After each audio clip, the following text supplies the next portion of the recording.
કચ્છ માંડવીના ક્રાંતિ ગુરુ પંડિત શ્યામજી કૃષ્ણ વર્માના ક્રાંતિ તીર્થ ખાતે સ્વતંત્ર સેનાના વીર સાવરકર ફિલ્મના પ્રમોશન માટે શૂટિંગ કરાયું। આ ફિલ્મમાં પંડિત શ્યામજી કૃષ્ણ વર્માનો રોલ ભજવનાર એક્ટર અને પ્રોડ્યુસર જય પટેલ ન્યૂયોર્ક મૂળ અમદાવાદ એ ક્રાંતિ તીર્થની મુલાકાત લઈ અભિભૂત થતા અંગ્રેજો વચ્ચે રહી જે તે વખતે ક્રાંતિ જગાડનાર પંડિત શ્યામજી કૃષ્ણ વર્માને આંતરરાષ્ટ્રીય ઓળખ મળે તે માટે ફિલ્મ બનાવવાની ખેવ દર્શાવી અને સ્વતંત્ર સેનાની વીર સાવરકર ફિલ્મ માટે મુખ્ય રોલ ભજવનાર અભિનેતા રણદીપ હુડ્ડાએ ખૂબ જ મહેનત કરી છે અને રણદીપ હુડ્ડા ફિલ્મ આ ક્રાંતિકારી મૂવી 22 માર્ચના રોજ રિલીઝ થઈ રહી છે। સૌથી પહેલાં તો being a Gujarati I am so proud of it. હું યુએસ ન્યુયોર્કમાં રહું છું અને અત્યારે એક મૂવી આવી રહ્યું છે, નામ છે સ્વાતંત્ર્યવીર સાવરકર। રણદીપ હુડ્ડા એને ડિરેક્ટ કરી રહ્યા છે, પ્રોડ્યુસ કરી રહ્યા છે અને રણદીપ હુડ્ડા એની અંદર સાવરકરનો રોલ કરી રહ્યા છે। સો જ્યારે વીર સાવરકરની સ્ટોરી હોય અને એમાં શ્યામજી કૃષ્ણ વર્માનું ઉલ્લંઘન ના હોય તો એ સ્ટોરી પૂરી ના હોય। સો જ્યારે બિંગ એ ગુજરાતી એમણે મને એ ફોન કર્યો ન્યુયોર્કમાં અને એવું કીધું કે ભાઈ શ્યામજી કૃષ્ણ વર્મા કોણ છે। એટલે મને મારા ઘણા અહીંયા મિત્રો છે માંડવીની અંદર, નાનપણથી નિહાર છે, કીર્તિ છે, સો મેની ફ્રેન્ડ્સ હિયર। તો મને થોડુંક અવેરનેસ હતી કે શ્યામજી કૃષ્ણ વર્મા કોણ છે અને સૌથી પહેલાં મારે થેન્ક યુ ઇન્દુ ચાચાને કહેવું છે કે જેમણે એમના ઉપર પહેલી કિતાબ લખી છે। 1936 કે 39માં એમણે પહેલી કિતાબ લખી હતી અને એમના પછી વિષ્ણુભાઈ પંડ્યા છે, એમણે એમના વિશે થોડુંક લખ્યું હતું।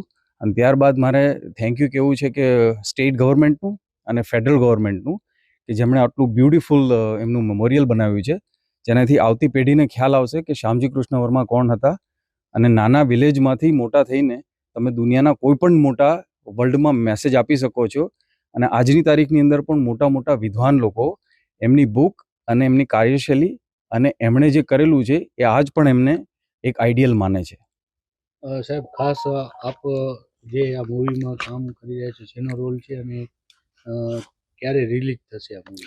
સો આ મૂવી આ ફ્રાઈડેના 22 માર્ચના રિલીઝ થઈ રહ્યું છે અને હું એટલો ફોર્ચ્યુનેટ છું કે મને શ્યામજી કૃષ્ણ વર્માનો જ રોલ ઓફર કરવામાં આવ્યો છે। એમાં મારું ગેસ્ટ અપિયરન્સ છે। આખી બાયોપિક જે છે એ વીર સાવરકરની છે, પણ એમાં એમનો જે રોલ છે જે ઇન્ડિયા હાઉસની અંદર એમના અને સંવાદો જેટલા છે એનું એક બ્રીફ એ મૂવીની અંદર છે।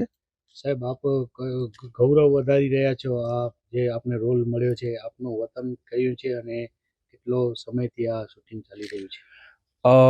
વાવ! સો હું originally I was Born in અમદાવાદની અંદર મારો જન્મ થયો હતો અને અર્લી એજથી પછી હું યુએસ જતો રહ્યો હતો, અમેરિકામાં રહેતો હતો। પણ જ્યારે હું અહીંયા ઇન્ડિયા આવેલો છું ત્યારે તમને બિલીવ નહીં થાય, એકચ્યુઅલી 15 વર્ષ પહેલાં પણ હું અહીંયા માંડવી આવતો હતો અને મને માંડવીનો દરિયા કિનારો અને માંડવી બહુ જ ગમતું હતું।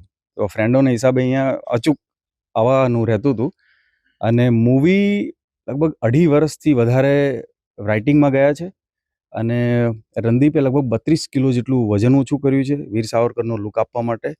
મેં 8 કિલો જેટલું વજન વધાર્યું હતું બિકોઝ શ્યામજી કૃષ્ણ વર્મા થોડા હેવી હતા અને મારે 56 કે 57 યર્સની એજ બતાવવાની હતી। અને જ્યારે મેડમ કામા અને શ્યામજી કૃષ્ણ વર્મા ફરથી જ્યારે પેરિસમાં મળે છે ત્યારે મારી ઉંમર લગભગ 69 કે 71ની હશે, જે આપણા ભાઈને વધારે નોલેજ હશે। સો એ રોલ કરવા માટે થઈને મારા બધા વાળ બોલ્ડ કરી નાખવામાં આવેલા હતા। 4.5 કલાકનું મને પ્રેપરેશન કરતા હતા। તો ધારો કે 9 વાગ્યાનું શૂટ હોય તો મારે 5:30-6 વાગે સેટ પર જતું રહેવું પડતું હતું અને પ્રેપરેશન ના પછી વજન પણ વધારવા માટે થઈને લગભગ મેં 7 કિલો જેટલું વજન વધાર્યું હતું।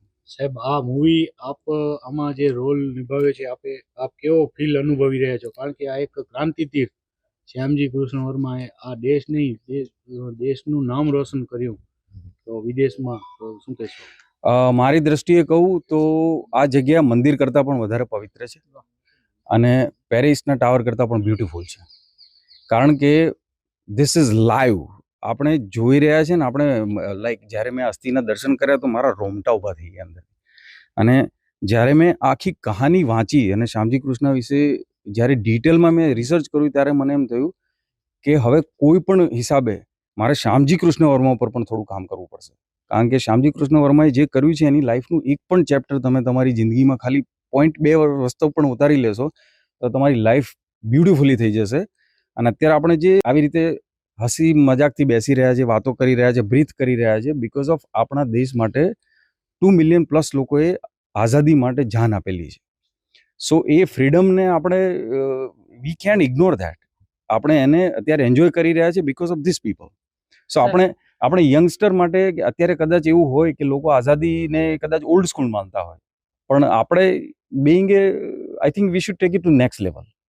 સાહેબ, ઇતિહાસ અને નોલેજ માટે જે છે એ મૂવી મોટો માધ્યમ છે. અત્યારે દેશમાં યંગસ્ટર હોય કે કોઈ પણ હોય એ જોવે છે, એના માધ્યમથી જે છે નોલેજ થાય છે.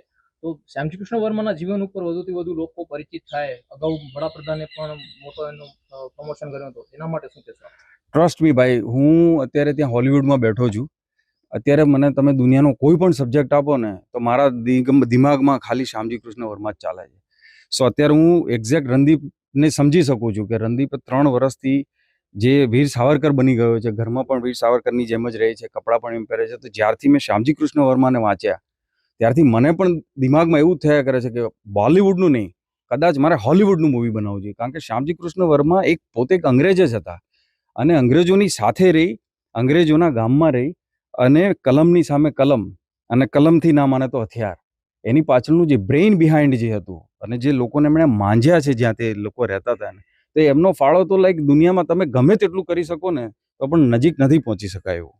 અંતિમ પ્રશ્ન, કીર્તિભાઈનો આપને સાથ સહકાર મળી રહ્યો છે એ વિશે શું કહેશો?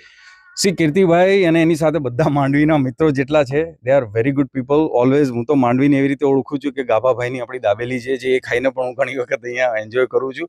સો આવી રીતે પ્રેમથી બધા વધારે ને વધારે લોકો ઇન્ટરનેશનલી અહીંયા આવે અને આ વસ્તુને જોવે ને એમાંથી કંઈક લર્ન કરે એવી આશા રાખું છું. ને તમારા બધાનો પણ ખૂબ ખૂબ આભાર. Thank you very much. Veer સાવરકરજીની જ્યારે મૂવી બની રહી છે ત્યારે આજે જયભાઈ આપણી વચ્ચે ઉપસ્થિત થયા છે અને ખાસ શ્યામજી કૃષ્ણ વર્માજી સ્મારકની મેમોરિયલની મુલાકાત કરી અને ખૂબ પોતે અભિભૂત થયા છે.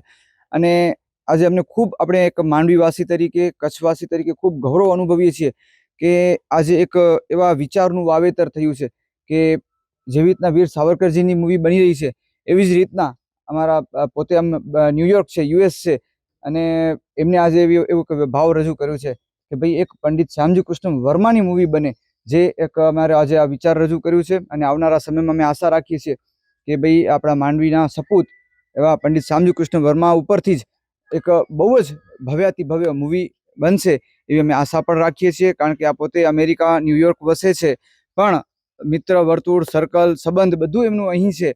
અને અહીં આવ્યા પછી એમણે પોતાને જાતને ખૂબ જ ગૌરવવંતી માની છે, કારણ કે આ જગ્યા ઉપર આવીને પોતે ખૂબ અભિભૂત થયા છે.